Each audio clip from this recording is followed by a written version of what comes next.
Hello दोस्तों, welcome back. North Korea और south Korea की दुश्मनी किसी से छुपी नहीं है। एक कम्युनिस्ट विचारधाराओं पे चलता है तो दूसरा कैपिटलिस्ट, मगर आखिर है तो दोनों भाई। ऐसे हालातों में दुश्मनी के बीच कभी कभी दोस्ती भी रंग लाती है।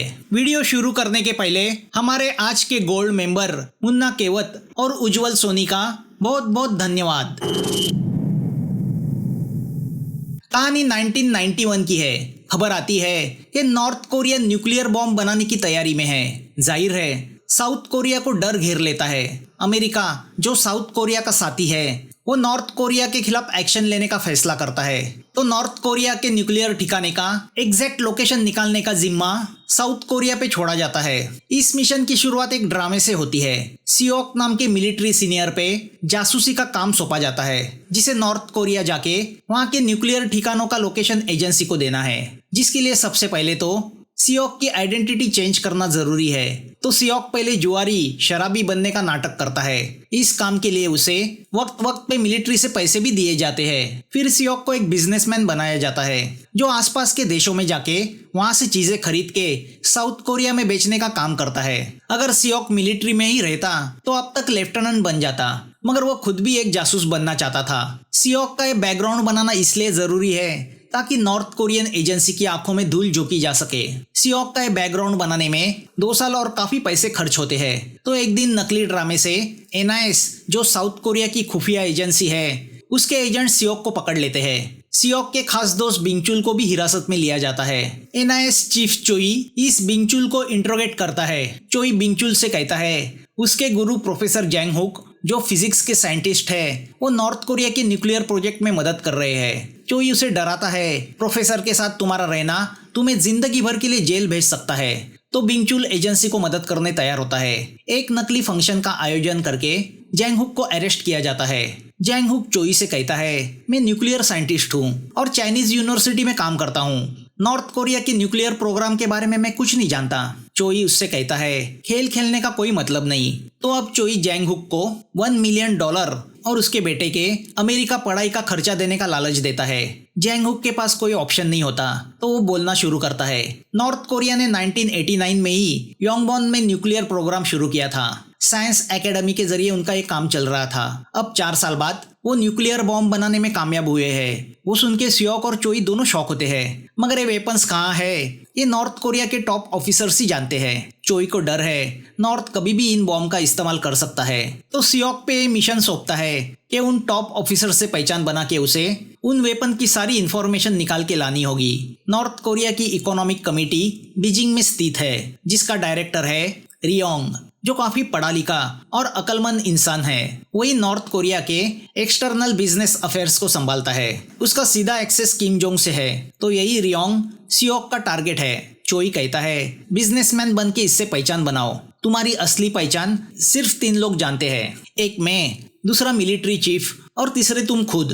तो अब सियोक को एक नया नाम दिया जाता है, ब्लैक विनस। चोई सियोक को बताता है कि पहले भी कई जासूसों ने इस रियोंग तक पहुंचने की कोशिश की है, मगर सब मारे गए। सिर्फ तुम्हारी अकल तुम्हें बचा सकती है। तो अब सियोक चाइना जाके रियोंग से जुड़े एक आदमी मिंगचू से कांटेक्ट करता है। वो मिंगचू से कहता है कि वो नॉर्थ कोरिया की कोई ऐसी चीज खरीदना चाहता है जिसे वो साउथ कोरिया में प्रॉफिट के साथ बेच सके, मगर मिंगचू उसे कुछ घटिया चीजें दिखाता है। सियोक उससे कहता है उसके पास काफी पैसे हैं, मगर वो अच्छे प्रोडक्ट में ही इन्वेस्ट करेगा। तो अब सियोक पे नजर रखी जाती है। सियोक के होटल रूम में स्पाई माइक्रोफोन छुपाए जाते हैं। 6 महीने गुजरते हैं। सियोक को इंतजार है दुश्मन की अगली चाल का। इन दिनों में सियोक के रूम की कई बार तलाशी ली गई है। नॉर्थ के पॉलिटिशियंस पैसे के लालची है, तो लालच को उकसाना जरूरी है। इसलिए कोरिया में बैठा चोई अब एक चाल चलता है। साउथ कोरिया में एक्सपोर्ट किए गए नॉर्थ कोरिया के कुछ प्रोडक्ट को नकली बता के जब्त किया जाता है, जिससे नॉर्थ कोरिया के एक बिजनेसमैन को काफी नुकसान होता है। उसे नॉर्थ कोरिया में अरेस्ट किया जाता है, जिससे बिजनेस से जुड़े नॉर्थ कोरिया के टॉप ऑफिसर्स टेंशन में आते हैं, जिसमें बिजनेस कमेटी का हेड टाइलन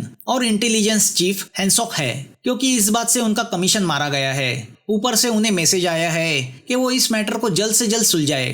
बिजनेसमैन को छुड़ाने के लिए $250,000 चाहिए, जो कि इन लोगों के पास नहीं है। तो अब रियोंग को कांटेक्ट किया जाता है।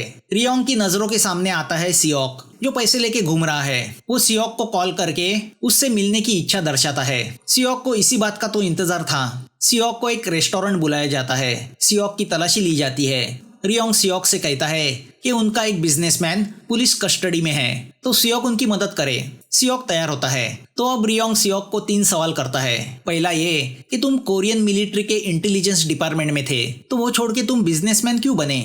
सियोक कहता है पैसा कौन कमाना नहीं चाहता, जितना मैं वहाँ जिंदगी भर कमाता उतना मैं बिजनेस करके 1 महीने में कमाता हूँ। रियोंग दूसरा सवाल ये करता है कि तुम हमसे क्या खरीदना चाहते हो? सियोक कहता है हर कोई वो चीज जो पैसा कमा के दे।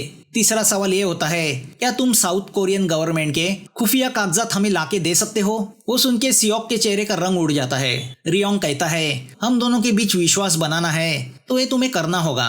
सियोक पूछता है तुम बिजनेस करना चाहते हो या पॉलिटिक्स खेलना चाहते हो? रियोंग कहता है जनरल को कन्विंस करना होगा। तो सियोक तैयार होता है। अगले दिन सुबह सियोक सेफ्टी हाउस पहुंच के ये बात चोई को बताता है। तो चोई उसे मिलिट्री के रिलेटेड कुछ डॉक्यूमेंट्स देता है, जो टॉप सीक्रेट तो नहीं है मगर शायद उससे काम चले। चोई सियोक को कुछ रोलेक्स की फर्स्ट कॉपी देता है और कहता है ये देके उनका कॉन्फिडेंस जीतने की कोशिश करना। चोई सियोक से कहता है तुम जिंक और आयन के बिजनेस के बारे में सोचना, क्योंकि इसकी खदानें उस योंगबॉन इलाके में बहुत सारी है जहाँ न्यूक्लियर प्लांट है। शाम को सियोक रियोंग से उसने बुलाई जगह पे जाता है जहाँ रियोंग के साथ हैंसॉक भी बैठा होता है। सियोक टेबल पे $250,000 रख के बोलता है इस पैसे से तुम्हारे उस बिजनेसमैन को छुड़ा लेना। वो रियोंग्स को वो पेपर्स भी देता है जो चोई ने उसे दिए थे। हैंसॉक सियोक से कहता है इन पेपर्स में स्पेशल कुछ नहीं है, हम तुमसे ज्यादा की उम्मीद रखते हैं। सियोक कहता है जितना मुझसे हो सकता था वो मैंने किया। हैंसॉक सियोक से कहता है मुझे टॉप मिलिट्री सीक्रेट लाके दो, मैं तुम्हें $300,000 दूंगा। तो अब सियोक गुस्सा होकर उससे कहता है मैं बिजनेसमैन हूँ, जासूस नहीं। कम्युनिस्ट ही ऐसी गंदी सोच रख सकते हैं। तो अब हैंसॉक भी उससे कहता है मुझे नहीं लगता हम तुम्हारे साथ बिजनेस कर सकते हैं। मगर जैसे ही सियोक उस रूम से बाहर निकलता है उसे रियोंग का फोन आता है। वो सियोक से कहता है रात का डिनर हमारे साथ करना। तो अब सियोक पूरी तैयारी के साथ रेस्टोरेंट पहुंचता है। वो अपनी एक बैग रिसेप्शन पे छोड़ देता है। रियोंग सियोक को शराब ऑफर करता है तो सियोक बहाना बनाता है कि उसने अपनी माँ को मरते वक्त वचन दिया था कि वो कभी शराब को हाथ नहीं लगाएगा। मगर हैंसॉक उसकी बातों पे विश्वास नहीं करता, जिस बात पर सियोक और उसका झगड़ा होता है। यहाँ तक कि हैंसॉक सियोक पे गन तान देता है। सियोक भी ताऊ से कहता है हिम्मत है तो गोली चलाओ। रियोंग हैंसॉक को रोकता है। अब सियोक वॉशरूम जाने का बहाना बना के फ्लश टैंक में छुपाए टेप रिकॉर्डर निकाल के उन्हें अपने सॉक्स में छुपा देता है। अब जैसे ही सियोक रिसेप्शन पे जाके अपनी बैग कलेक्ट करता है, हैंसॉक और उसके लोग उसे पकड़ लेते हैं। मगर सियोक की बैग में उन्हें रोलेक्स वॉचेस मिलती है, जिससे रियोंग हैंसॉक पे गुस्सा होता है। सियोक कहता है ये मैंने आपको गिफ्ट देने के लिए लाई थी, जिससे टाइलन खुश होता है। अब रियोंग सियोक से बातचीत करने बैठ जाता है। वो सियोक से कहता है चाइना और जापान सभी प्रोडक्ट एक्सपोर्ट कर रहे हैं, तुम नॉर्थ कोरिया से क्या एक्सपेक्ट करते हो? सियोक कहता है हम जिंक और आयन जैसे मिनरल एक्सपोर्ट कर सकते हैं। रियोंग कहता है ऐसा कुछ बिजनेस किया जाए जिससे हम दोनों के देशों में रिश्ता बने। सियोक कहता है हम नॉर्थ कोरियन कंपनीज के साथ पार्टनरशिप कर सकते हैं। रियोंग कहता है किम जोंग इस बात को नहीं मानेगा, तुम तुम्हारा कैपिटलिस्ट दिमाग इस्तेमाल करो, ऐसा प्रपोजल दो जिसे किम जोंग मना ना कर सके। अब रियोंग सियोक को एक एंटीक पीस देके उससे कहता है इसे साउथ कोरिया में अच्छे दामों पे बेच के दिखाओ, ये 1000 साल पुराना है। मगर एक्सपर्ट से चेक कराने के बाद सियोक को पता चलता है वो नकली है, जिसकी कीमत $200 भी नहीं। सियोक चोई से कहता है अगर मैंने इस एंटीक पीस के उन्हें अच्छे पैसे दिए तो उन्हें शक होगा, और अगर नहीं बेचा तो उनका मुझ पे से विश्वास उड़ जाएगा। चोई कहता है यही तुम्हारी परीक्षा है। चोई सियोक को आइडिया देता है कि वो कोई ad film north Korea shoot करे और शूटिंग के बहाने न्यूक्लियर प्लांट को भी शूट करे।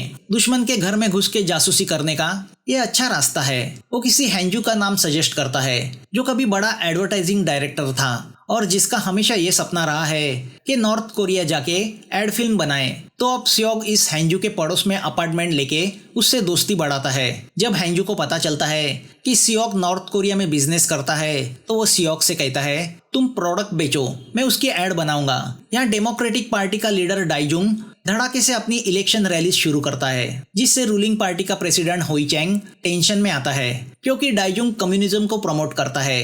कोरियन पार्टी का जनरल सेक्रेटरी लीशेन चोई को बुला के उससे कहता है कि अगर डाइजुंग सांसद का इलेक्शन जीता तो वो प्रेसिडेंट के इलेक्शन के लिए खड़ा होगा, और अगर वो प्रेसिडेंट बना तो हम सब की नौकरी चली जाएगी। एक विचारधारा के चलते नॉर्थ और साउथ कोरिया दोस्त बन जाएगी। फिर हम लोगों की दुकान कैसे चलेगी? तो ऐसा कुछ करो जिससे लोगों का डाइजुंग के विचारों पे से विश्वास उड़े।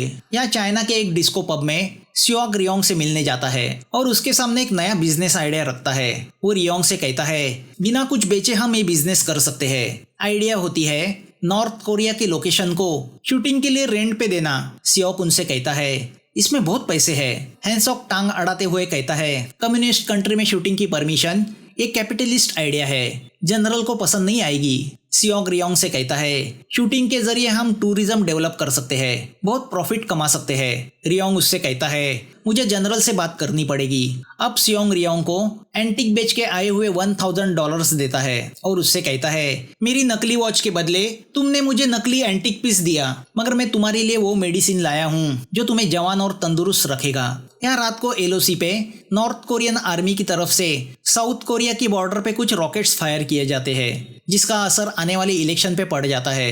रूलिंग पार्टी की तरफ से ये बात फैलाई जाती है कि देखो कम्युनिज्म को प्रमोट करके हम जिनके सामने दोस्ती का हाथ बढ़ा रहे थे वो हम पर रॉकेट दाग रहे हैं। तो कम्युनिज्म को प्रमोट करने वाली डेमोक्रेटिक पार्टी की हार होती है, डाइजुंग की हार होती है। इस बात पर लीशन चोई को शाबाशी देता है। नॉर्थ कोरिया का वो हमला ये एनआईएस और पॉलिटिशियन की मिली भगत थी। ये सब क्या है ये आगे जाके पता चलता है, मगर हमले की इस बात से सियोक डिस्टर्ब होता है। वो चोई को कॉल करके उससे कहता है उसने ये जो हरकत की है उसका असर उसके बिजनेस प्रपोजल पे पड़ेगा। सियोक जान जाता है कि कुछ तो बड़ा पॉलिटिक्स खेला जा रहा है। तभी सियोक को रियोंग का फोन आता है कि जनरल ने उसे पोंगयांग मिलने बुलाया है। अगली ही फ्लाइट से सियोक नॉर्थ कोरिया पहुंचता है। मिलिट्री स्टाइल में उसे एयरपोर्ट से रिसीव किया जाता है। उसे बड़े से होटल ले जाके ब्लड टेस्ट के बहाने बेहोश किया जाता है। फिर उसका नार्को टेस्ट किया जाता है। अब उस हालत में सियोक ने हैंसॉक को क्या बताया पता नहीं, मगर उसके बाद हैंसॉक उसे एक बोट पे ले जाके उस पे गन तान देता है और उससे पूछता है तुम किसके अंडर काम करते हो। मगर ऐसी हालत में भी सियोक डगमगाता नहीं। हैंसॉक उसे डराने की कोशिश करता है, मगर सियोक टस से मस नहीं होता। तो पता चलता है कि नार्को टेस्ट में भी सियोक इसी बात पर कायम रहा कि वो एक बिजनेसमैन है। ये कैसे हुआ? क्योंकि चोई ने सियोक को एक मेडिसिन दी थी जिसको लेने से नार्को टेस्ट में भी इंसान का संतुलन बना रहता है। तो अब ये परीक्षा पास होने के बाद सियोक को किम जोंग के पैलेस ले जाया जाता है। रियोंग सियोक को पहले ही वार्न करता है कि वो जनरल की आंखों में आंख मिला के बात ना करे, उसकी बात को ना काटे और उसके खिलाफ ना बोले। तो अब जनरल किम जोंग इल आता है। वो सियोक से पूछता है तुम्हारा एडवर्टाइजिंग बिजनेस हमें कितना पैसा कमा के देगा? सियोक कहता है 5 मिलियन तक सालाना कमा के दे सकता है। रियोंग कहता है एड के जरिए हम हमारे देश के प्रोडक्ट भी प्रमोट करेंगे। सियोक कहता है मगर इसके लिए इंटरेस्टेड एजेंसी को लोकेशन हंटिंग के लिए नॉर्थ कोरिया में कहीं भी घूमने की परमिशन देनी होगी। अगर ये आइडिया क्लिक किया तो 5 साल में 100 मिलियन भी कमा सकते हैं। इसके साथ और भी कई बिजनेस ओपन होंगे। सियोक टूरिस्ट होटल का प्लान किम के सामने रखता है। वो उससे कहता है इस होटल के लिए भी फाइनेंसर अवेलेबल है। किम इंप्रेस होता है और एड बिजनेस के लिए ग्रीन सिग्नल देता है। वो सियोक को एक एंटीक पॉट देते हुए कहता है कि वो इसे बेस्ट प्राइस में बेचे। अब साउथ कोरिया में न्यूज चलती है कि नॉर्थ कोरिया में एड शूट करने की परमिशन मिल गई है। हैंजू एडवर्टाइजिंग का एग्रीमेंट साइन करता है। सियोक चोई से कहता है कि किम चाहता है उसका $1 बिलियन का एंटीक कलेक्शन हम बेचे, जिसमें 23,000 एंटीक पीसेस है, मगर उसे बेचते बेचते तो हमारा पसीना निकल जाएगा। तो अब चोई के कहने पे सियोक रियोंग से कहता है कि जैसे ये एड शूट करने की परमिशन मिलेगी वो एंटिक्स बेचना शुरू करेगा। रियोंग तैयार होता है। तो अब हैंजू अपने क्रू मेंबर के साथ नॉर्थ कोरिया के लोकेशन की हंटिंग शुरू करता है, मगर न्यूक्लियर प्लांट के आसपास उन्हें परमिशन नहीं दी जाती। मतलब जिसके लिए इतना तामझाम किया वही काम नहीं हो रहा। चोई सियोक से कहता है कि योंगबोन प्लांट की पूरी डिटेल्स निकालने का आइडिया उसके पास है। बिजनेस कमेटी का हेड टाइलन न्यूक्लियर प्लांट का रिसर्चर भी है।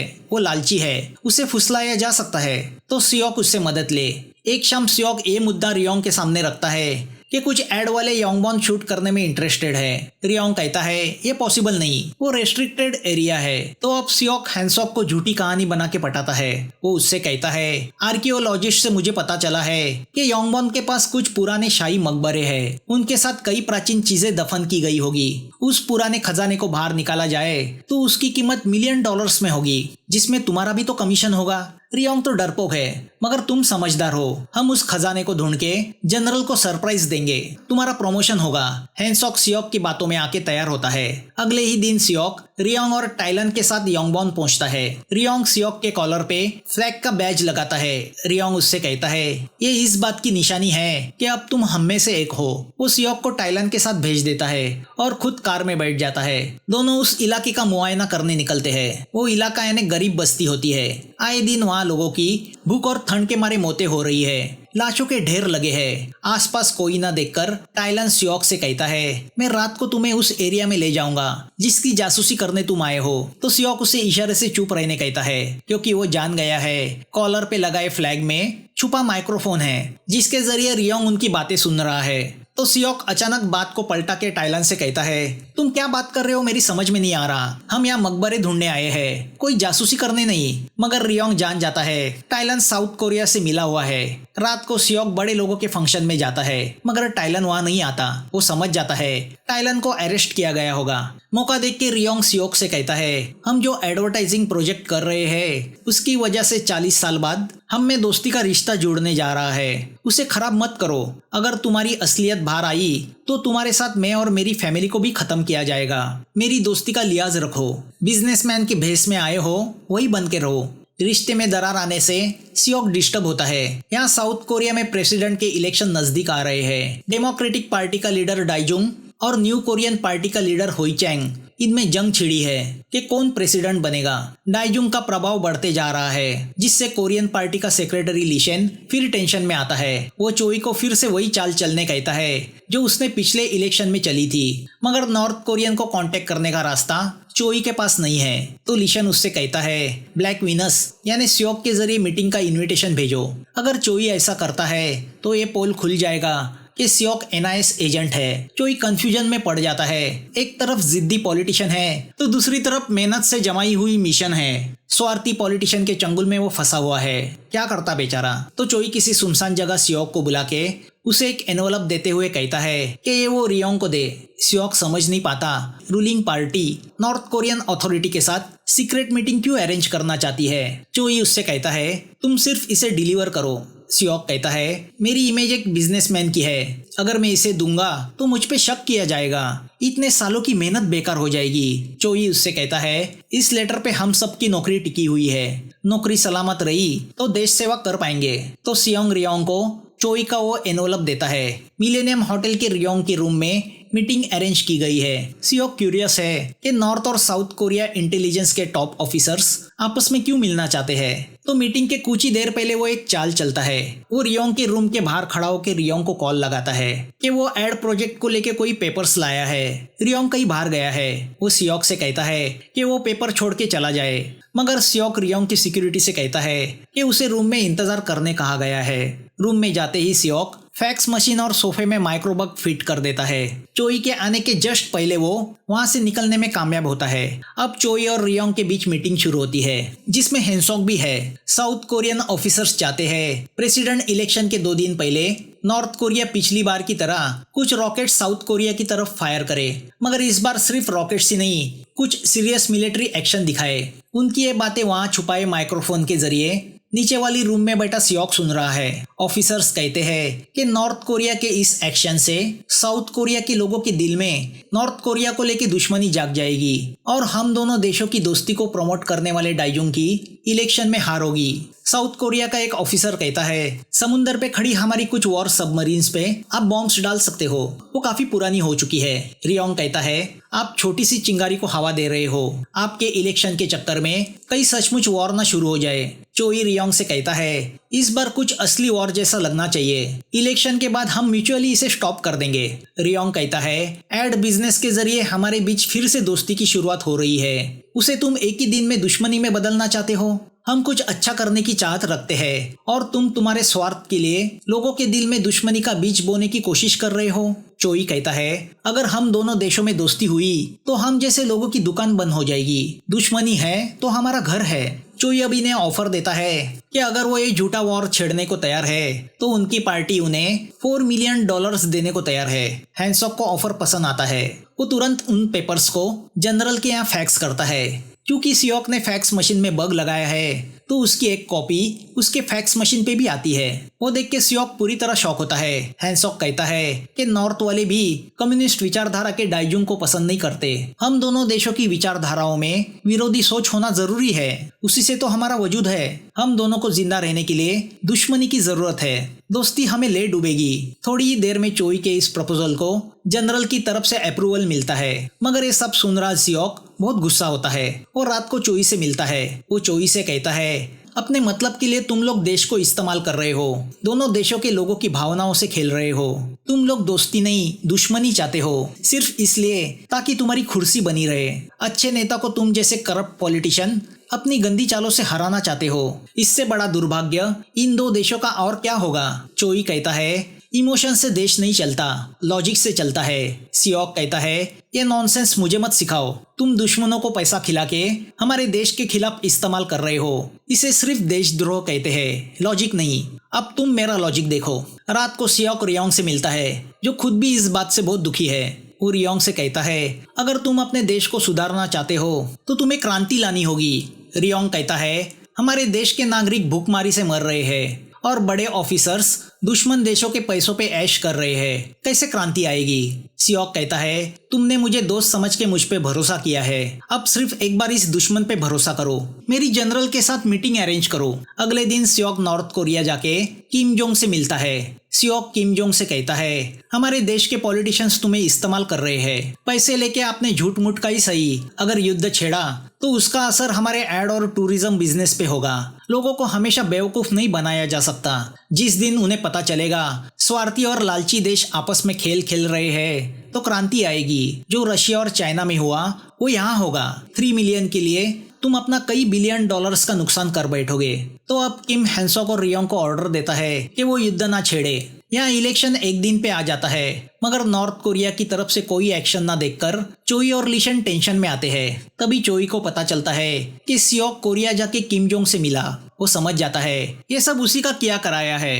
इलेक्शन हो जाते हैं और डेमोक्रेटिक पार्टी का लीडर डाइजुंग भारी वोटों से जीत हासिल करता है। डाइजुंग लोगों का शुक्रिया अदा करते हुए कहता है कि वो नॉर्थ कोरिया के साथ नए एग्रीमेंट साइन करेगा। रिजल्ट से चोई डिप्रेस होता है तो सियोक और रियोंग बहुत खुश होते हैं। रियोंग सियोक को घर बुला के उसे टाइप इन गिफ्ट करता है जिसपे लिखा होता है एक ऐसा इंसान जो निडर है। रियोंग सियोक से पूछता है क्या अब तो वो शराब पीना पसंद करेगा। सियोक हाँ कहता है। दोनों अपनी जीत सेलिब्रेट करते हैं। यहाँ हार से लिशन और चोई फ्रस्ट्रेट हो गए हैं। वो जान चुके हैं उनकी हार को सियोक जिम्मेदार है, तो वो बदले की भावना से सियोक को एक्सपोज करने का फैसला करते हैं। चोई न्यूज मीडिया को टिप देता है कि सियोक नाम का उनका एक जासूस उन्होंने नॉर्थ कोरिया की न्यूक्लियर प्लांट की जासूसी करने भेजा था, जिसे एडवर्टाइजिंग बिजनेस की आड़ में वहाँ की सीक्रेट यहाँ भेजने थे, मगर उसी ने यहाँ की सीक्रेट वहाँ बेचे। अगले ही दिन न्यूज़पेपर में खबर छपती है। रियोंग वो न्यूज़ पढ़ता है और सियोक से मिलने आता है। वो सियोक पे गन तान देता है। सियोक कहता है मैं जासूस हूँ मगर दुश्मन नहीं। रियोंग कहता है तुम्हारी लोगों ने तुम्हें एक्सपोज किया। दोस्ती के नाते वो सियोक को स्पेशल आईडी देके कहता है 1 घंटे के अंदर ट्रेन से बॉर्डर पार करके चाइना चले जाओ। सियोक पूछता है मैं भाग गया तो तुम्हारा क्या होगा। रियोंग कहता है मैं एकलौता ऐसा नॉर्थ कोरियन हूँ जिसने कैपिटलिस्ट इकोनॉमी में डॉक्टरेट की है।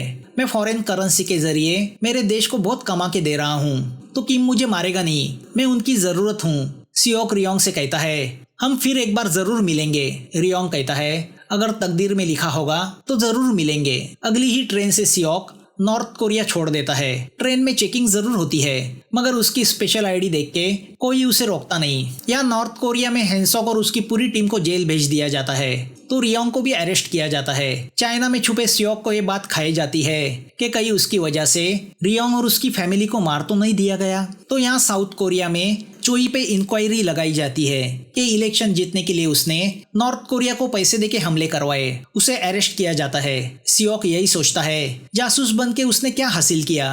5 साल गुजरते हैं। शंघाई में एक इवेंट ऑर्गेनाइज किया जाता है।